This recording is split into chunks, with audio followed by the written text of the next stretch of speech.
Should you buy a flooded home? This is a question I'm getting a lot these days. Yo, I'm Adrienne, longtime Florida realtor, and I'm here to help you get your Florida life.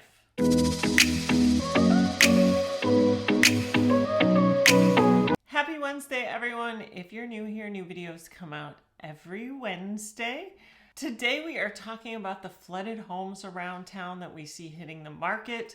I'm getting a lot of questions about them. I'm going to do my best to tell you how I judge a flooded home. This is a kind of a new thing for me. We have not had flooding like we did last summer before, but there are some constants from things we talked about before this all happened with these flooded homes. Let's get into it. Today, I'm going to start off giving you some general facts you need to know. Then we'll talk about the risks, the rewards, and things I would ask about specific homes if I started to narrow it down. Let's start with some things you should know. First, there is something called the FEMA 50 rule. The FEMA 50 rule basically says you have a limited amount of money you can put in a home that is built below elevation. We're going to talk about this elevation concept quite a bit today. In 1975, the federal government made flood maps. They said your home in certain areas needs to be built up to a certain number of feet above sea level. For instance, in a lot of Punta Gorda, it's 9 or 10 feet. So you'll see in the tax assessor, it's say 9 AE or 10 AE. In recent years, they have made it a rule around here that builders have to build 1 foot above whatever that says. So if it says 9 AE, you have to go up to 10 AE. The FEMA 50 rule applies to homes that are lower than they are supposed to be. And that is mostly what flooded. I'm going to get into a little bit more of that in a moment. But it says that you cannot just put any amount of money that you want. It's about 50% of the assessed value of the building. So when you go into the tax assessor, you can see the building assessment, and that is 50% of that. It gets very technical though as to what counts towards it and what doesn't. I heard somebody from the county saying the other day that you can take the concept, if you flip the house over, anything that will fall out does not count. In fact, he said something to the effect that paint counts because that wouldn't fall out. This is where it gets a little hairy for me. It's not going to say anything on YouTube I don't want to say. But do I think everybody's reporting and we can say for sure that who's painting and who's not painting? Do I think people are calling the county up and saying, hey, add $1,000 to my how much I'm spending to remediate? I think it's possible that a lot of people are just fixing their own homes and not telling the county anything. I don't know that as a fact. I don't know anybody who's really doing that, but it's possible that could happen. I'm not encouraging it. I'm staying out of it. Just know that there is a FEMA 50 rule, and before you want to buy one of these houses, you should be familiar with it and be familiar with what you need to do. Also with the FEMA 50, I think this is important. Every municipality is allowed to interpret it a little bit differently. They get discounts on the FEMA flood insurance if they adhere to it, but I believe the city of Punta Gorda and the county, those rules are slightly different. If you're looking at a county property and you switch to a city property, you might, it might be a little bit different. So make sure you call the building departments. I'm not a contractor. Some of these specifics, you really need to talk to the county or the city or talk to a contractor and they will tell you how to get it done. Just know that exists. Now let's talk about what houses I see flooded. A lot of people want to know what area flooded. There are areas that flooded more, but we're mostly seeing flooding in homes that were built pre-mid-70s because after that, we started to see they had rules on how high you had to build up. It is generally the lower homes that flooded in areas near the water. So you have downtown, the powerboat section, the old sailboat section of PGI. It's not as if the bird section, which is in southern PGI, and I have videos on all these neighborhoods. If you want to know the neighborhoods better, go to my neighborhood playlist. The southern part of PGI is newer, so all of those homes are built in the 80s. Water got in the streets there. Our streets all over Charlotte County are built, and when they modify them in any way, the rainwater is thought of. It is intentional that the streets flood in these areas because we want the water to go in the streets in a heavy rain. It dissipates quickly. I live now on a street that floods sometimes in a heavy rain. And by floods, I mean an inch or two of water. It's gone very quickly. Now in Helene and Milton, it flooded much more, but I didn't get any water inside my house. That's what I really ultimately care about. So when you're gonna live near the water, you have to know that there's going to be water around you, and that's just part of it. But so we saw flooding in homes mostly along the Peace River in the eastern side, and then we saw in Port Charlotte on the eastern side, in the northern part of and the southern part of Port Charlotte, northern part of Punta Gorda. And that has a lot of older homes that were not built up to elevation. That is what I see flooded. I don't know of anyone who has an elevated home that was flooded. That being said, I do know of people who have low homes that didn't flood for whatever reason. Everybody has theories on if a home didn't flood, why it didn't. I try not to get into those too much because I feel it's almost false advertising. Of course, any home could flood, anything could happen. Keep in mind the biggest threat to flooding in this area is storm surge, and that's water coming in from the Gulf. So this is all water rising. Also keep in mind though, like I said, our land absorbs the water. The water goes down quickly. It's not like you see in Asheville where they got hit and the water had no place to go. Our systems are set up. Our land is sand. It goes right down into the sand as quickly as possible. In fact, a lot of people I talk to don't even know what happened in their homes if it didn't flood or if it just got a little bit of water in, because the water went back out so quickly, and if they weren't home, they just don't know what happened. So they know if it flooded, there's evidence of that. But so that's what I want you to know, that it's lower homes, could be in any area, and that's going to help us as we continue on in this video. Now let's talk about the risks of buying a flooded home. If you are very risk adverse, if you don't like risk, you're not going to want one of these homes. There are rewards to buying them. There is definitely some good things about buying them for some people. But if you financially can't take the risk, if you just mentally, emotionally are thinking to yourself, who would buy one of those? That's crazy. I don't even want to get involved in that. This isn't for you.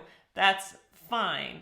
There are people who are buying these homes. There are some rewards. The biggest risk is that it's going to flood again. It has not flooded like this in my lifetime. I think I've mentioned on this channel before, one of my neighbors has been here since the 1930s. He said to me he's never seen anything like it. If this is even a once in 10 year situation, some of these homes could have big rewards. Again, we'll get into that, but it's really the biggest risk is that it's going to flood again soon, because then you put the home all back together and it floods again. We don't know what's going to happen in the future. That's why it's a risk reward situation. If you win, you could win big. If you lose, you could be remediating again. And eventually, if it keeps flooding like this, these homes will have problems. Now, there are exceptions even to that, and I'm going to get into that when we go through what I would ask if I were buying one of these homes. The reward is, of course, that there are good deals on these homes. If you're knowledgeable and educated on the area and understand what you're looking at, I see some good deals out there. It really just depends on, you just really need to be careful, because there are some questions you need to ask, and we will get to them now. I'd like to say that one thing that gets a little bit hard about running this channel is I don't want to give very general advice. Real estate really is very local, very personal. The local part I've got down, but I don't know. I know that everybody who's watching has a different risk tolerance.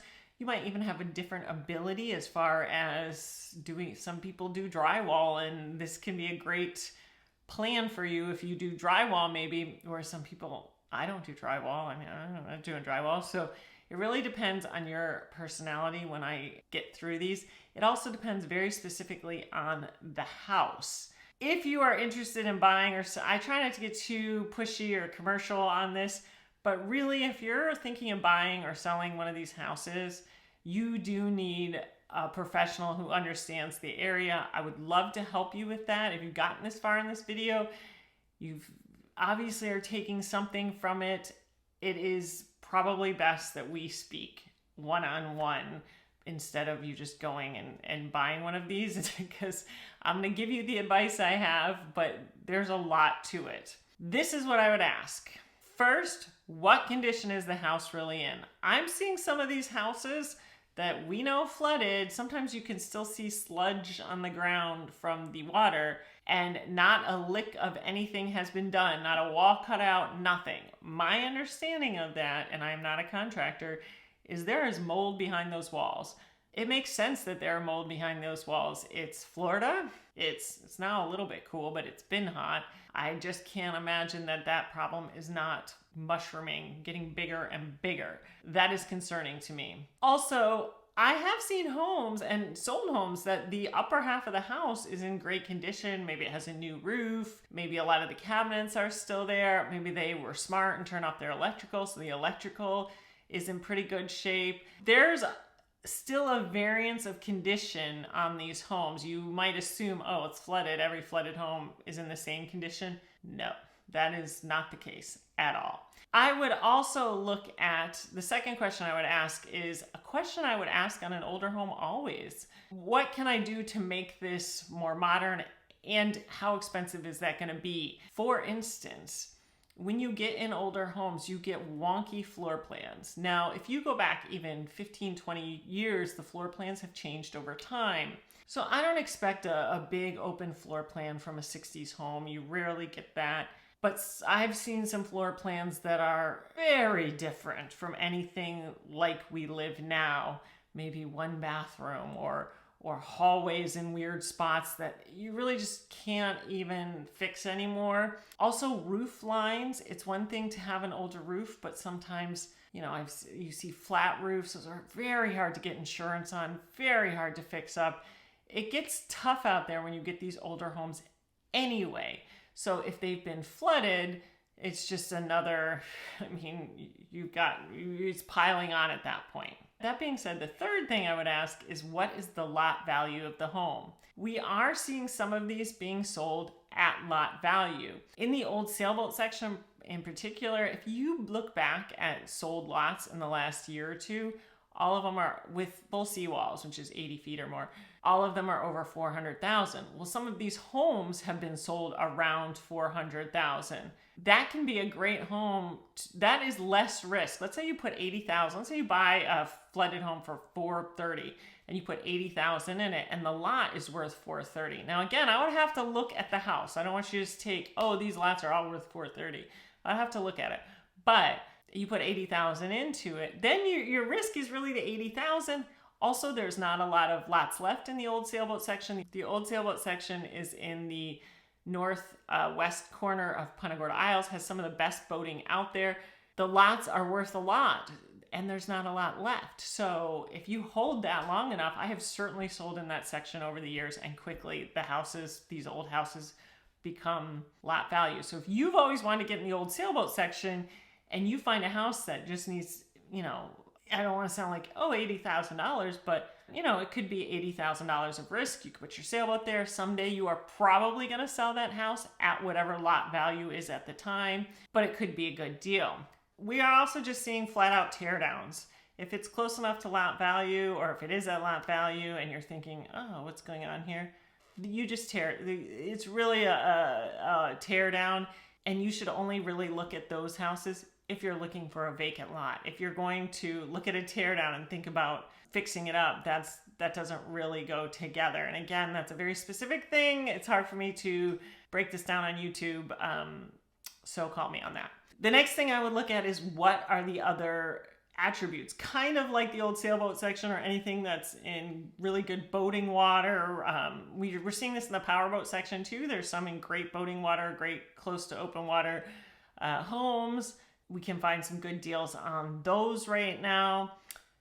Also near downtown. Downtown is has been over the last 10 years one of the fastest growing price-wise, fastest appreciating neighborhoods in the area. If you wanted to be close to the restaurants, close to all the action happening, a lot of the neighborhoods near downtown had older homes that flooded. I think we're gonna see, and we see some of them that in certain neighborhoods that were old and probably needed to be torn down or probably needed a facelift. And I think it's going to do a lot for those neighborhoods. And I say that, one, because downtown has gotten very pricey, but I'm talking that the neighborhoods just south of there. I think that it will really help it. And historically, strangely, the hurricanes have helped certain neighborhoods or certain commercial developments. That's where I think we're going to see Milton and Helene help neighborhoods. Is it may get rid of some of the older homes that, I hate to say it, I want people to lose their homes, but it may spruce those neighborhoods up a little bit. We will see. That is what I see in buying a flooded home. If I missed something, let me know in the comments. If you have questions or if you're interested in one of these homes or just want more information, feel free to reach out to me. Thanks for watching. Have a great week.